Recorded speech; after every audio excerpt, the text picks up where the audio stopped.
All right, welcome to Casual Chat with Brian Germain and our guest, Omar Alhegelan. Welcome, Omar. Thank you, Brian. It's a pleasure to be on here with you, and I appreciate you inviting me. Yeah, this is kind of cool. So this is completely laid back. This is a conversation, Yep, and it can go anywhere, right? So I like it. I would love to hear more about what you've been up to, because I see posts and I see videos, and it's all very, very exciting. Tell me what's going on for you. Well, I've been, in the skydiving world. I just came back from an expedition in Antarctica and was very honored and so happy. I mean, beyond excited to Uh-huh. be able to accomplish a lifelong dream to go to Antarctica and jump. And as it turned out, where we jumped, which was a place called Union Glacier, we ended up being the first skydivers ever to jump there. So we got to open Union Yeah, Glacier. So yeah. we're really excited about that. I have so many questions about that experience because I would love to do that someday as well. Yeah, please, you're welcome. So a couple things, just practical stuff. Yeah. How cold was it? It was relatively cold. It was about minus 20 Celsius on the ground, which isn't that bad per se. I mean, Canada gets up to those temperatures, and in a very strict winter, so does the north of the States sometimes. But the good thing about it is that it's a very dry Yeah. climate. So it's a dry minus 20. So as long as the wind wasn't blowing and the sun was out and had blue skies, it was great. Obviously, as soon as the wind started honking and we had these, 45, 50 knot winds that were blowing through camp, then that made it a totally different story. Wow, this obviously, my primary focus, my life mission is to talk about fear. That Right. must have been pretty freaky. Well, it was and it wasn't. At the end of the day, it all depends on how ready you are for it and what your perspective is on fear, Yeah, which that we'll get into that absolutely, and we'll talk about it. yeah, But in terms of let's say the temperature itself, I had gone to the North Pole already, and so I knew what those kind of temperatures and jumping. I got to jump out of the Aleutian over the Antarctic ice over there, so yeah. that was very exciting. And so I was ready for those temperatures. When we all jumped over Antarctica, I was wearing 4 layers of clothing. So you imagine when you've got your undershirt, your thermal undershirt, and then you've got a secondary layer, and then you've got a fleece layer on top of that. Then you've got a down jacket on top of that, and a ski jacket, a windbreaker on top of that. So literally, if you have all your bases covered, it's not that bad. And with all that adrenaline pumping through you, Yeah. honestly, I did not feel the cold. Well, Honestly. it reminds me of my friends in Norway have a great expression. They say there's no such thing as too cold. There's only inappropriate clothing. Absolutely. Dress for success. Yeah, I've jumped in northern Norway in the wintertime, and it really wasn't so bad. It was more the idea of what it was that was provoking my adrenaline, that, oh my God, it's going to be so cold. And yet I didn't feel cold. And it reminds me a lot of what there's a great concept in psychology that we often, in many cases, are not actually experiencing the world. We're experiencing our anticipation of the world.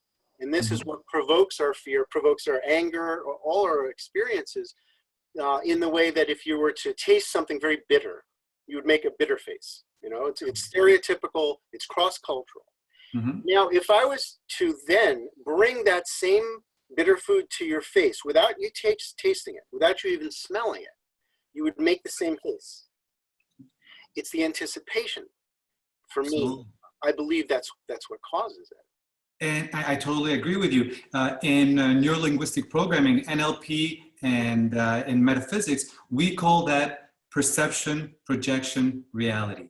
When you perceive something to be a certain way, then your projection of that thing becomes one way, and in turn, your reality that you've created is hinged on that. Yep. And so very much like your example, absolutely, 100% correct.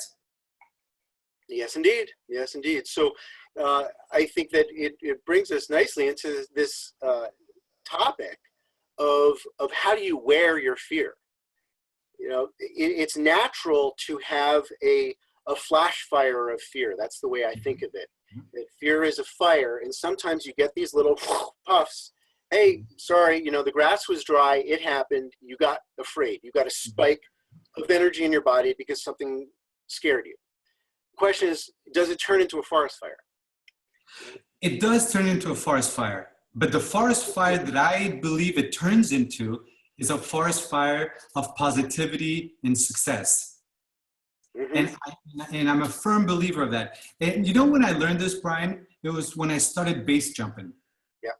When I started base jumping, I realized that fear wasn't something you should be afraid of. Oh, my light just, I guess, died and ran out. I'll just get a little closer. You'll look good. Yeah. I realized that fear was not my enemy. It wasn't something that I needed to run away from, but rather fear was my friend. Yeah. Fear kept me alive. Fear kept me in check. Fear let me do the things I needed to do in order to get to where I wanted to be. Yeah. And so the example, base jumping, fear made me make sure that I packed my canopy correctly in my container. Fear made sure that when I hiked up a cliff to go jump it, I did it properly and I didn't fall off and die before I even got to the exit point. Yeah. Fear. And to this day, whenever I jump, I stand on the edge of the abyss, on the edge of whatever, the cliff, the building, the antenna. My knee starts shaking. Yep. The adrenaline is pumping. The fear is going through me. And, you know, you go through this little mental checklist. Have I done this right? Have I done this right? And that's why fear keeps you alive. Mm-hmm. And that's why I embrace fear. Right. I think it's important just to sort of share my language distinction. Yeah.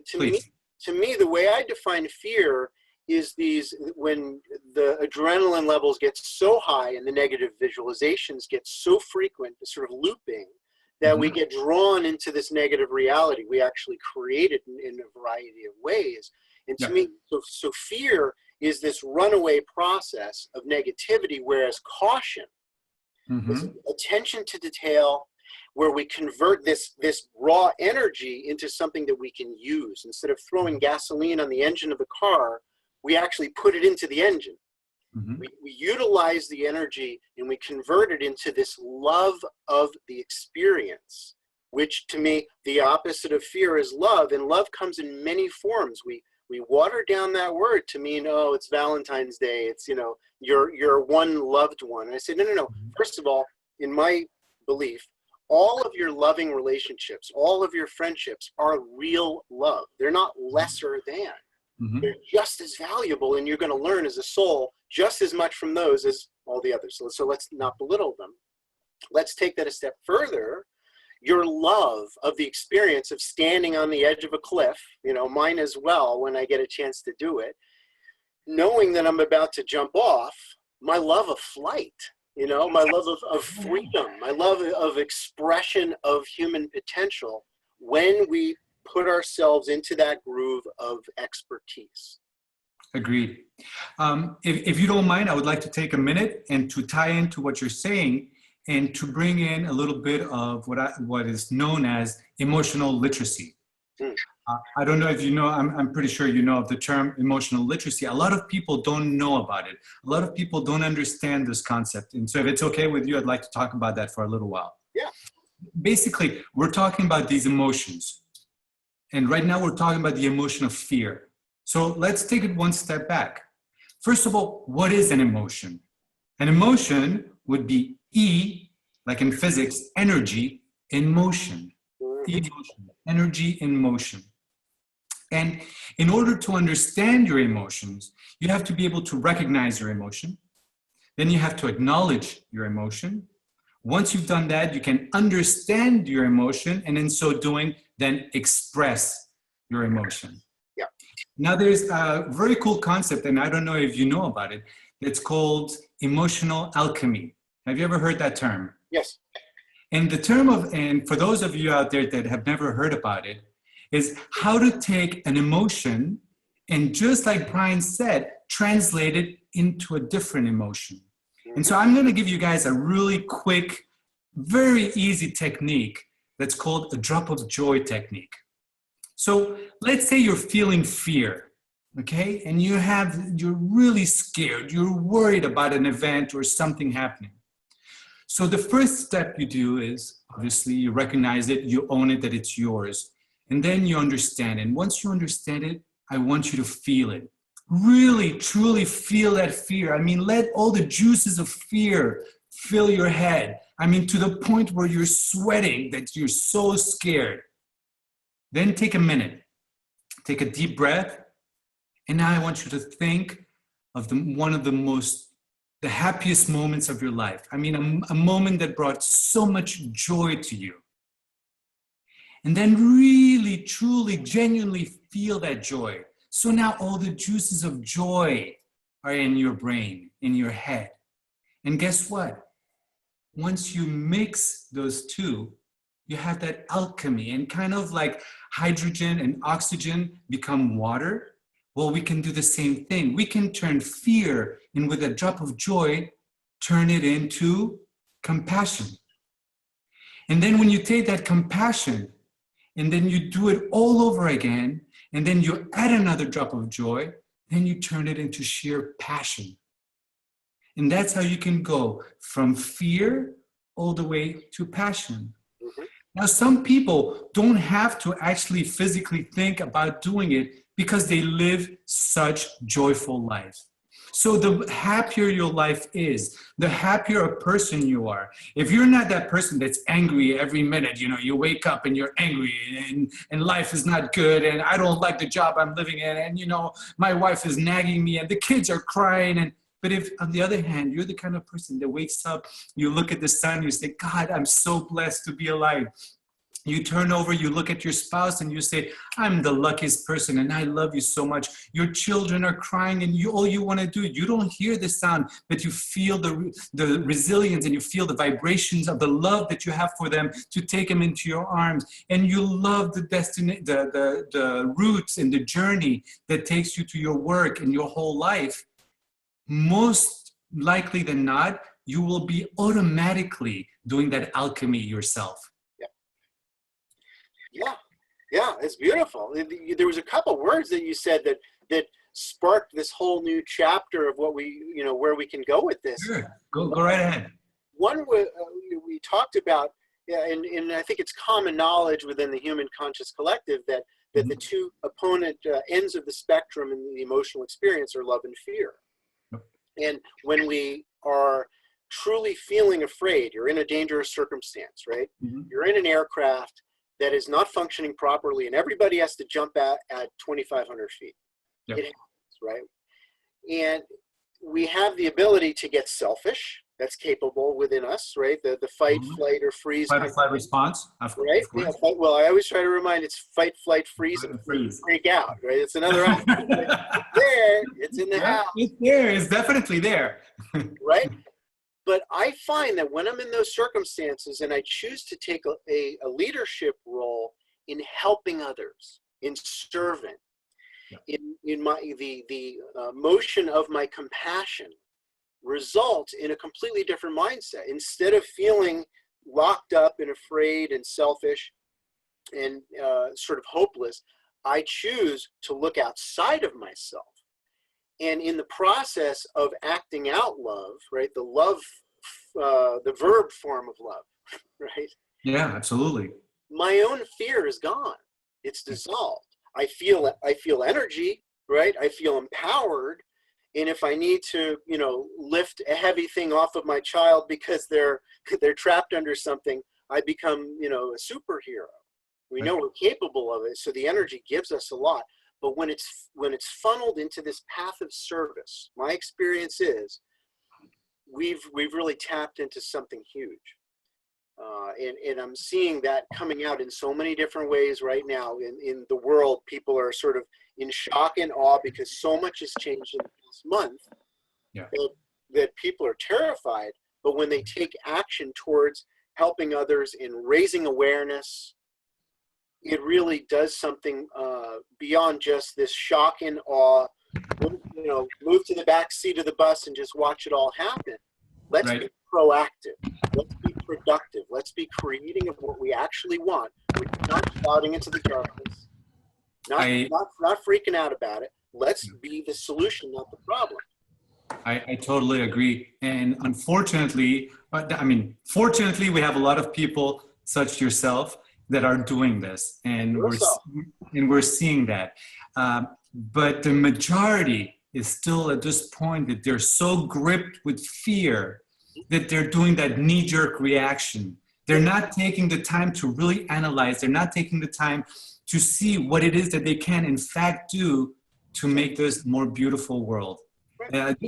Just today I had, interesting you should mention that. Just today I posted, well, let me go back just a little bit. I'll do a little shameless promo plug here. I started with a group, a bunch of us started a new, I don't want to call it a company, but called Life Talks Live, exactly. And basically, thank you. So we're 7 coaches from 7 different nationalities, 7 different backgrounds, and every week we address a new topic, and the 7 of us take 1 day each, and we address these topics. So the story is the following. It's all on Facebook, by the way. So I was posting a talk that my friend Aid did yesterday, and he did a very passionate, wonderful talk about love. Aid is from Kuwait. He has a beard, nice, relatively long beard, a Kuwaiti. He's darker skin. And so I posted the video on my page. A gentleman goes on there and he goes, he pretty much just puts an angry comment, a racial, not so nice comment about the guy. And it brought about this whole interaction between myself and him. I mean, he only responded a couple of times. But the reason why I'm mentioning this is that, when I first read this, I was taken aback. And then I thought to myself, you know what? This is exactly why you're here.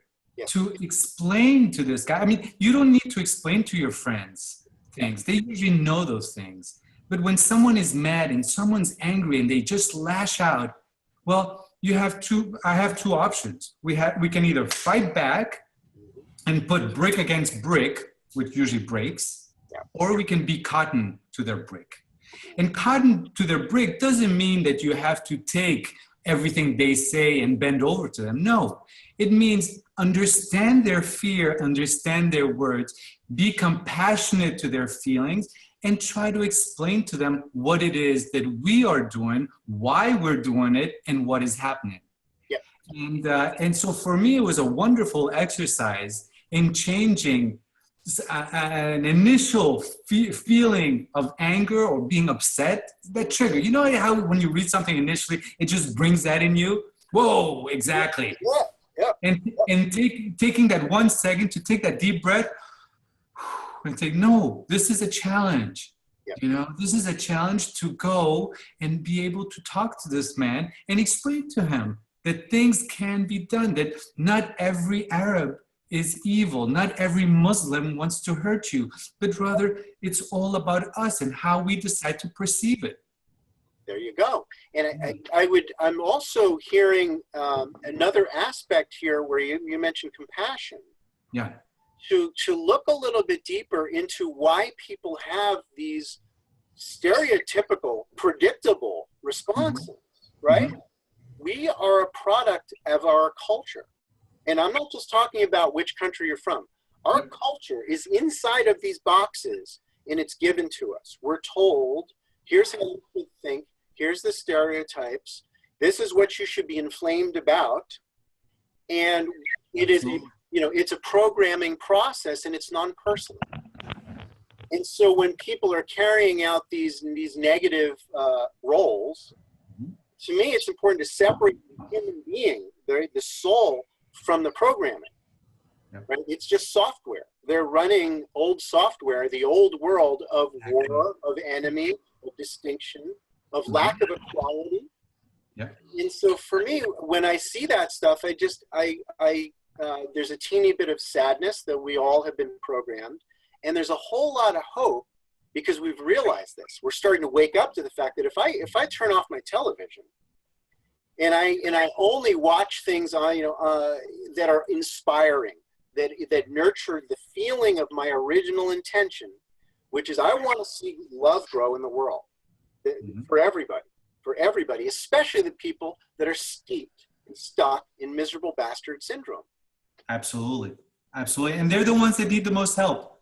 And, that someone once said, and I agree with this comment completely, that if we were just able to educate, if we were able to help and give a more formal emotional education to these nefarious people, you want to label them terrorists, whatever term you want to use, we wouldn't be in the problem, in the predicament that we're in. It has a lot to do with hurt feeling. The same way, I'm sure you've heard it said 100 times, when people talk about gangs, when there were those big issues, when gangs were the major problem in society about 20 or so years ago. And people are like, well, there's no more family nucleus. The family nucleus is gone. There's no more family meals. And so where do these kids go? They go and they find their family where? In gangs. Yep. Because that's all that they know. That's all that they understand, and they take them in. They take them in, they become part of their family, so now they do whatever it is. The same thing with radicalization. It is a type of radicalization. And this is what's happening. And so why is it all happening? It's happening because of a lack of emotional education. And you know what? You and I are lucky to a certain extent because we've pushed beyond the norm of education to try and understand this kind. I mean, trust me, how many of us were taught men aren't supposed to cry? No, you can't do that. That's what women do. Well, excuse me? Yeah. But it's not really our father's fault.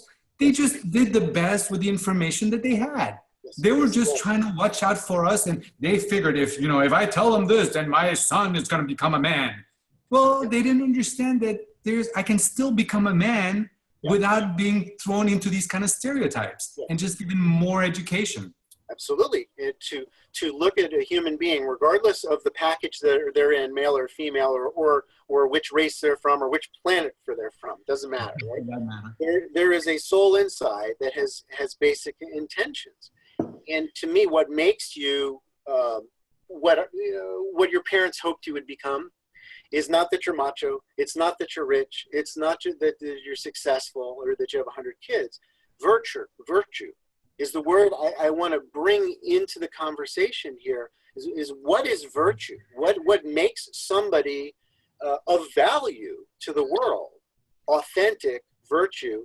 And the word morality is sort of tilted, so I'm not going to use that word. Right. When you care for a homeless person as you walk down the street, I keep a pack of really healthy snack bars in my car. Because every time I stop at a red light in the Washington, D.C. area, there's a homeless person. Sometimes I give them $1 or $2 or $5. But mostly I'm thinking, this guy needs to eat. Does he have a hat? Does he have a coat? If we don't take care of our homeless, who is? Yeah, and that is virtue. That's virtue.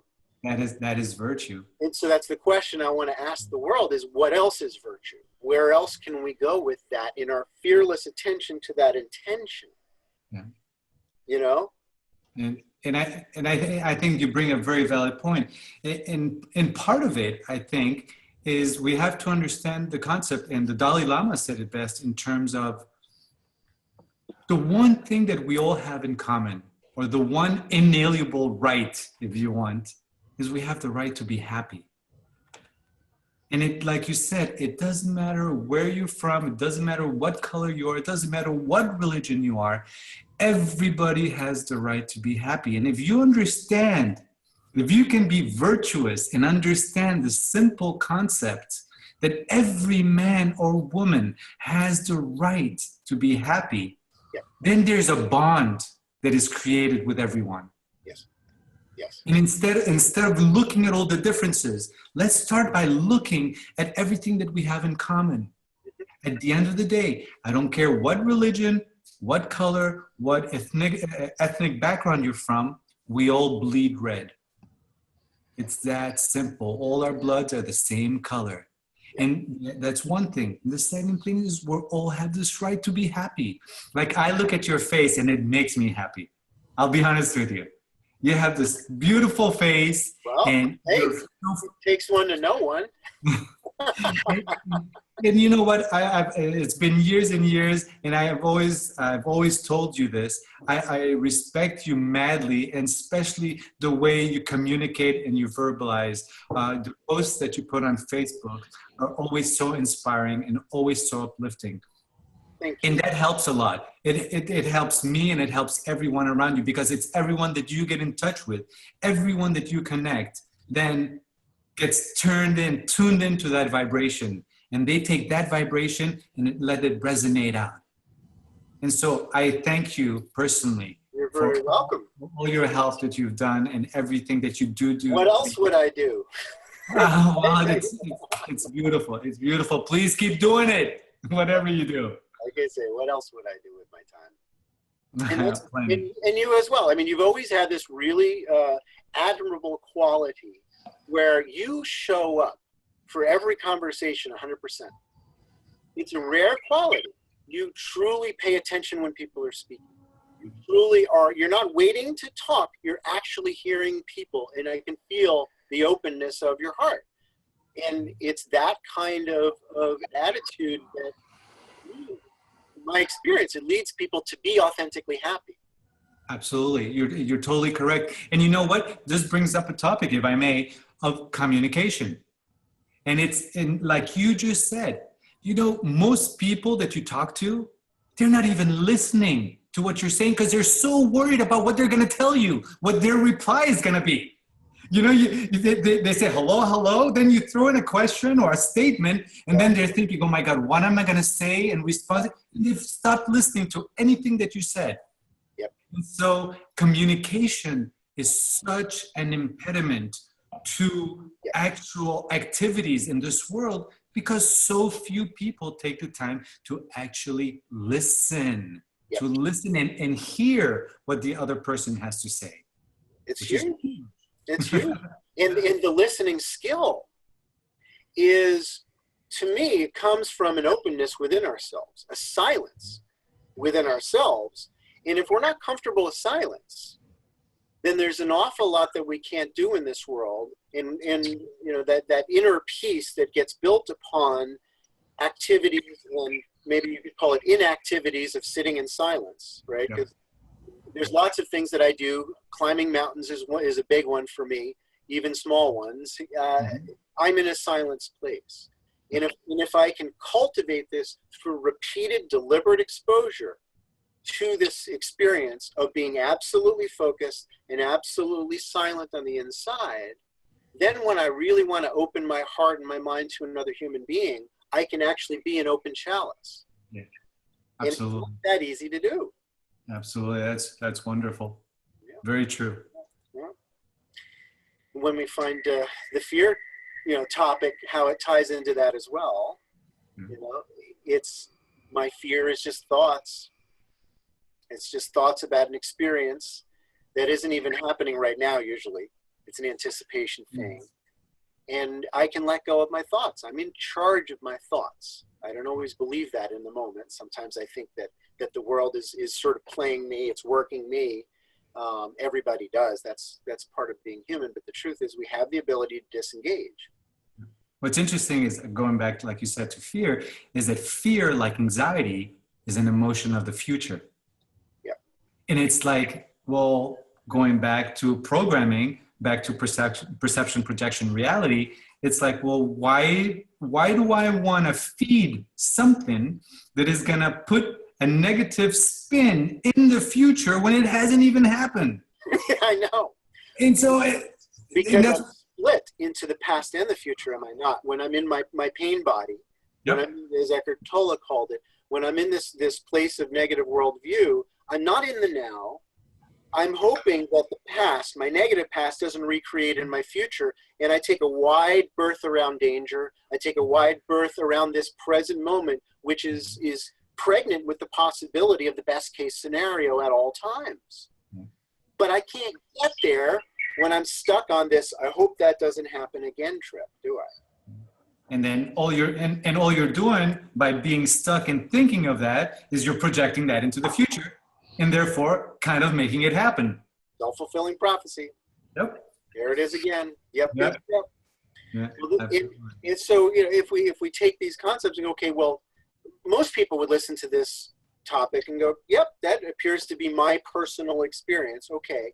Can we apply that to the stuff that really scares us, right? So jumping out of an airplane, unless I have something go wrong, it doesn't scare me that much. I mean, you as well, I would imagine it's just joy.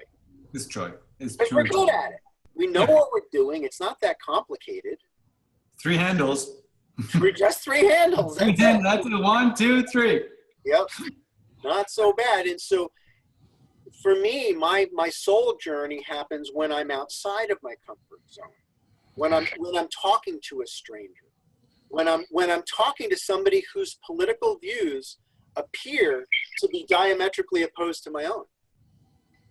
Understandably so. And to create this sense of human unity, I'm going to have to go there. I'm going to have to reach further out. Like when you've got an orbit going in free fall by accident, right? Yeah. Most people have had that. Yeah, absolutely. Why can't I get this orbit started? Because both people are aggressing. They're in attack mode. And nobody is finding their own zen to say, I'm picking my own heading on the horizon. And the other person might take one orbit around and realize, oh, you're in zen mode. That's where I wanted to go in the first place. Sure. And so this lesson that we've learned in a place of joy, I think it can be applied to much more important matters.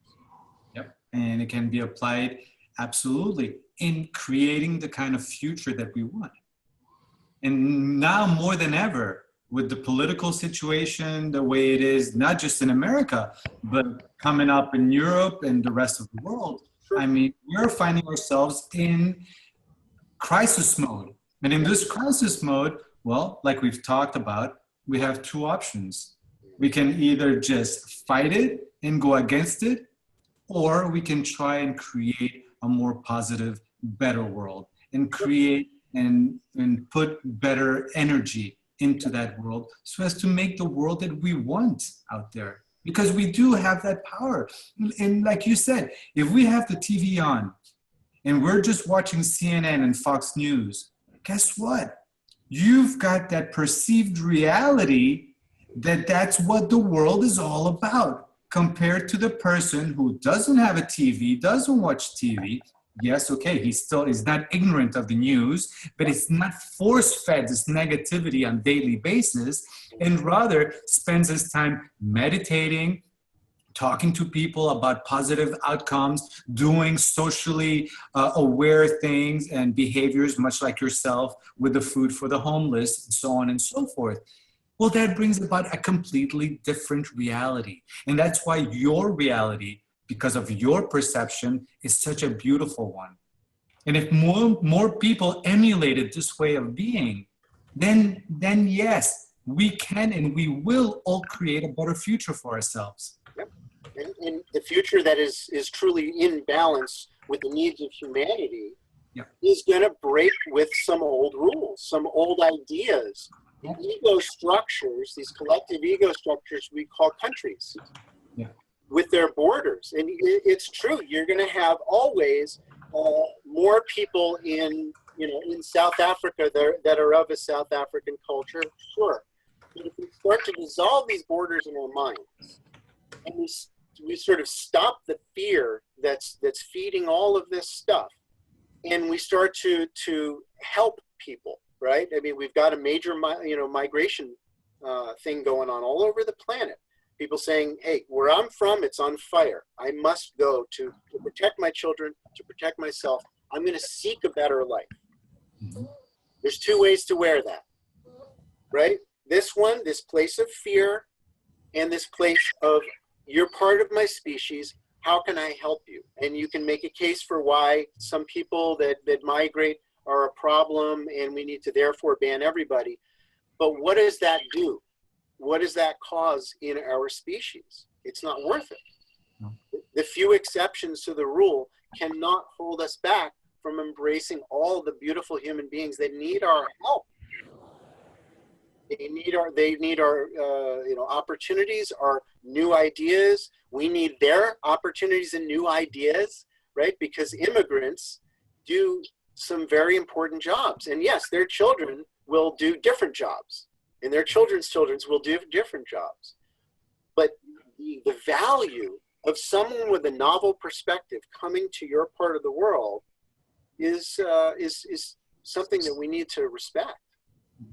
And and it ties into Buddhist detachment, because at the end of the day, Yes, it does. mine, ours, this wording that we use, what is mine? Mm-hmm. What truly is mine? What is my country? Yep. I mean, how far back are we going to go? I mean, is America of the immigrants, or is it the America of the Native Americans? Or is it the America that was before, the animals that were in America before the Native Americans? So whenever we use these words of mine, ours, I can tie it in the following way, Brian. I was born the son of a diplomat, so I moved from many, many different countries as I grew up. And so whenever people ask me, where are you from? I always say Mother Earth. Because, what are these borders? These borders, I mean, okay, I understand that for political, social, financial reasons, we have to have these borders. But at the end of the day, who is your mother? Your mother is Mother Earth. We're just living on this planet, and God knows, for a speck, I mean, a grain of sand in a desert is how relative our life is in this world in terms of time. Obviously, what we do with it can be greater than all the water in an ocean if we apply it properly. Yes, indeed. And I think that this idea of borders, this illusion, causes an awful lot of suffering, and it really, for me, it's an ego thing. It's an extension of this illusory sense of self that needs things to be predictable, to create a resistance against change, because change freaks people out. It does. It does, unfortunately. And it does introduce danger, but it also can introduce improvement. And it can introduce a lot of beauty.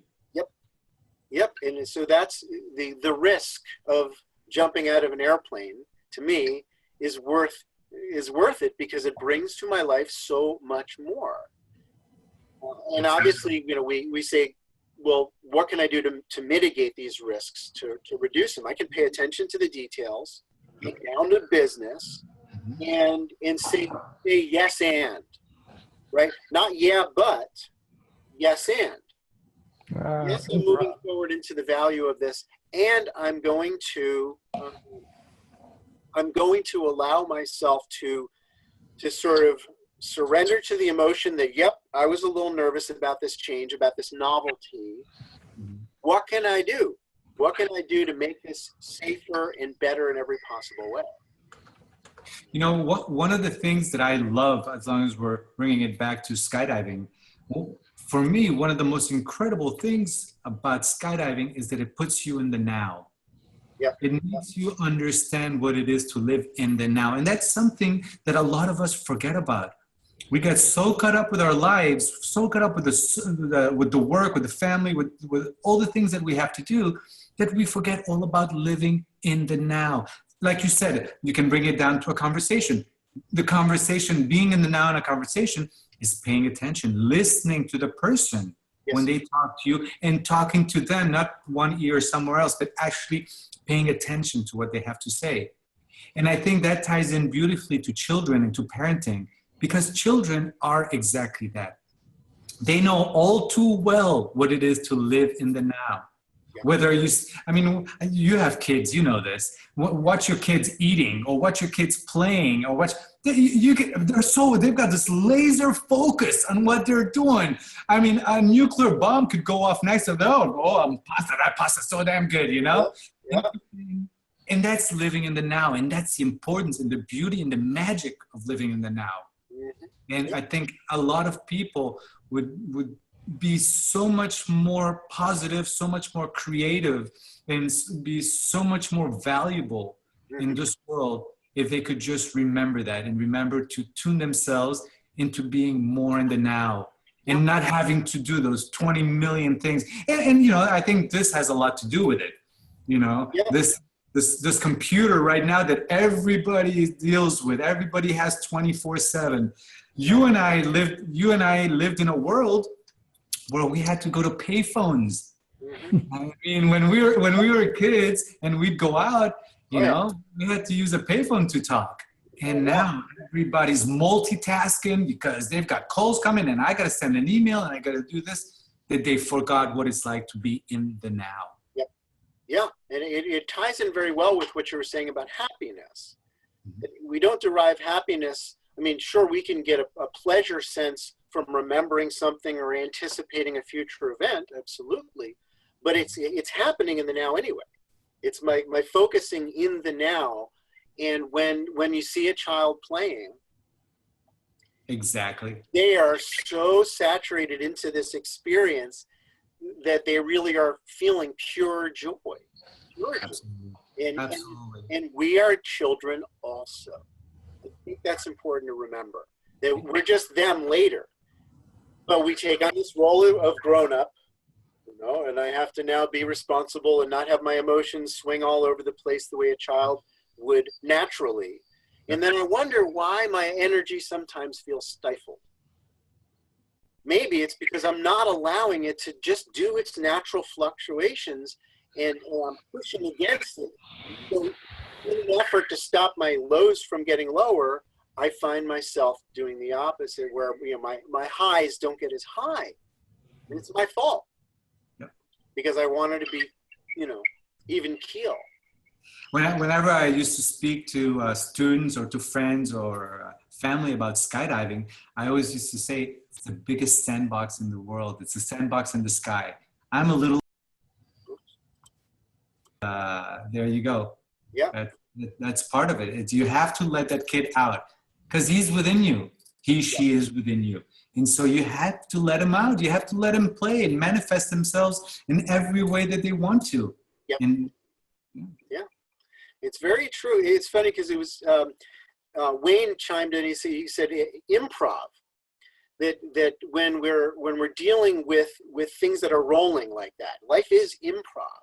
Completely. And which is scary, right? If you stand up and do an improv comedy skit with some friends, you have no idea where it's going, or you're standing up, you know, giving a presentation with a few of you, and you're just sort of letting it roll. You're just spinning. It is scary until you just surrender to having the fun of it, you know. Go with it. And there you go, wow, this is actually quite easy. And so we're always have the potential to stare in the direction of what if I can't. But we also have to remember to look in the direction of what if it goes well, you know? And you learn that you know more than you thought you knew. You have more skill than you thought you have when you let love and joy sort of put that in the driver's seat. And Wayne just said improv equals being in the moment. Yes. And to that extent, I totally agree. Yep. Yeah, there it is right now. I mean, my favorite skydive is when I go out with somebody like you or Mike Swanson or a lot of people like that are just comfortable with anything that happens in free fall. And you get into the door and both of you sort of know that you haven't even discussed what you're going to go. Like nothing's been discussed other than that's the door and we're going out that way and we're going to go play like children. Exactly. The stuff that happens on those skydives, right? I mean, you invent Magical. things. Magical. Yeah. I've never done that before, you know, because that's the little child. And when we look at the brain states, it's fascinating how in a state of fear, willed action, the front part of the brain, compassion, all that stuff starts to get shut off. You can see it in the positron emissions tomography, functional MRIs. Anger and fear causes the brain to shrink back into the old brain structures, and you're not creative. Yep. But the creativity starts to come out when we allow ourselves this experience of sort of natural kinetic energy, natural joy. Absolutely. And suddenly the fear is not really a factor. That's a beautiful thing. It's an amazing thing. And I totally understand that concept. In Eloy, we used to call them funky chickens. We're going to go do a funky chicken. It's just go out of the door and let yourself fly and just play with the person because you trust the person you're going with. So you know that they know enough so as not to have a problem, not to have a collision. And as long as the collisions are out of the way, then it's all about experimenting. It's all about having fun. And it's all about releasing into the cosmos, into the world, all the energy and all the fun. And like what we said, be in the now. Yeah. Completely being in the now. I think what you just said was really good because the safety has to also be brought into this part of the discussion, right? Not just with skydiving, but with all relationships, right? This is a relationship when you go up and you do a two-way. Yep. You have to have a couple established things. Nonviolent communication, for one, in relationships. Mm-hmm. Not threatening the relationship. That's part of it. No, Mm-hmm. You're right. Not stonewalling. Making sure that you're able to communicate in a way where the conversation can go anywhere, but you've created some boundaries where it stays civil, it stays joyful. And I mean, I've got friends that have very different political views, and we'll get into, sort of let it meander wherever it goes. Mm-hmm. And some of them are able to really play within those roles, and we have fun with it, and we find connection between our viewpoints. And sometimes people don't have that intention to remain civil, and the conversation comes to an end. Yeah. Absolutely. And we've seen that with every aspect in our lives today, especially in what's been happening since the election and the upcoming elections in Europe and so on. Yeah, absolutely. Well, we've got to be fearlessly defending love. We have to, because love is the only path. It's the only path we can actually take. Because, I mean, you can hit your head against the wall as much as you want. You can just keep trying and be stubborn and take your approach. But at the end of the day, if that is love and your whole concept is of pushing love, then that's fine. Yeah. But if it's not, you're not going to get anywhere. Yeah. And the whole point is that we want to help one another. We want to live. It doesn't matter if you're a Muslim or if you're a Jew. It makes no difference. We got one of each in the house right now. There you go. We're human beings, and it makes no difference. A lot of people, at the end of every talk that I do in Life Talks Live, I finish and I say, and I close like I always do, with love, peace, respect, salam, shalom, namaste. People are like, the Arabs are like, you said shalom. I'm like, yes, it means peace in Hebrew. Well, who cares? Yep. And what happens is a lot of people get so hung up in words because they don't understand what the words are. Yep. Like I said, we were speaking about emotional education, standard education, normal scholastic education. What's it called? Etymology, the study of words. Mm-hmm. That is crucial and key. And so many people forget that God, Jehovah, Yahweh, Allah, Dieu, they're all the same. It's just words.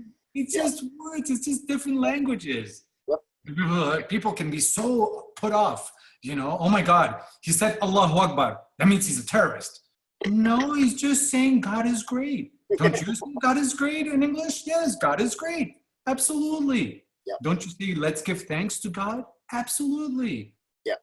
I personally like to say God, Goddess, all that is. That's more my spiritual way of looking at life. And I'm not here to offend anyone or to teach anyone. I'm very open, whether you're a Buddhist, a Muslim, a Christian, or an atheist, or spiritual, metaphysical, whatever your way of thinking is, I'm open to it. Why? Because we're all the same. And I have nothing but love for you. There it is. And I for you. It's not that complicated. All of this is, if you boil it all down and you dissolve these constructs that humanity has created, right? Yep. Not created by the all that is. We invented the barriers. We invented the languages. And so, regardless of what you call the wind, it's the wind. Exactly. It still blows. It's still going to blow. Yep. And it's what the wind does that we should be talking about. Exactly. And so to me, the fundamental energy that created the universe and continues to create the universe is this love, this inspired creation of more love, of learning how to get deeper into love, how to find ourselves in the darkness and walk back to the light from every possible way in this specific context. How do I apply that concept to this? To me, that's the journey. And there's so many people that are unfortunately stuck in a dark tunnel, and they believe that that dark tunnel has only one exit, and they don't realize that it has many exits. It has many ways to get out, just as long as they're happy, positive, beautiful, bright exits. Yep. And so there's not just one way. There's not one way of doing. There's so many ways to. Well, what's the expression? So many ways to skin a cat. Not that it's such a nice expression, Yeah. but I mean that's an expression. I believe an American expression. Yeah. But at the end of the day, there's so many ways to do things, and my way doesn't have to work for you. Your way doesn't have to work for him. Yeah. But as long as it's a positive way, great. Take it, run with it. Go with it and share it above all. Mm-hmm. Just as long as you're being helpful to your fellow brothers and sisters in this world. Yep. Yeah. No, there we are. To this, the path of service begins with the service to the self, to open the heart chakra. You know, a Chinese philosopher by the name of Lao Tzu. One of my favorites.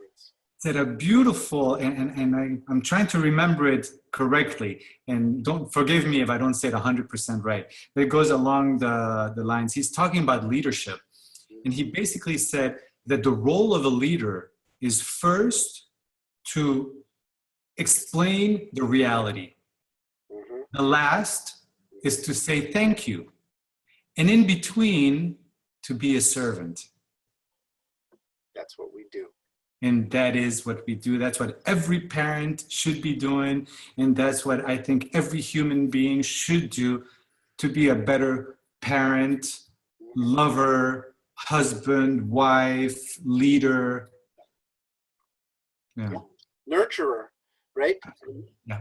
Nurturer, giver. Yeah. You nurture a vibe, like a coal, if you blow on it and eventually you get a bonfire, the bonfire is growing. There's no doubt about it. And people are looking over the fence and realizing it is all one bonfire. It is. And it's up to us to keep stoking it. It's up to us to keep putting branches in it and let it grow and let it become this magnificent raging fire of hope and beauty, peace and love. Yeah. There it is. More of that. Omar, it has been an absolute pleasure as always. I look forward to getting you back and having more conversations. Would you be up for that? Anytime you want. It's a pleasure and an honor. And I thank you so much, Brian, for having me on.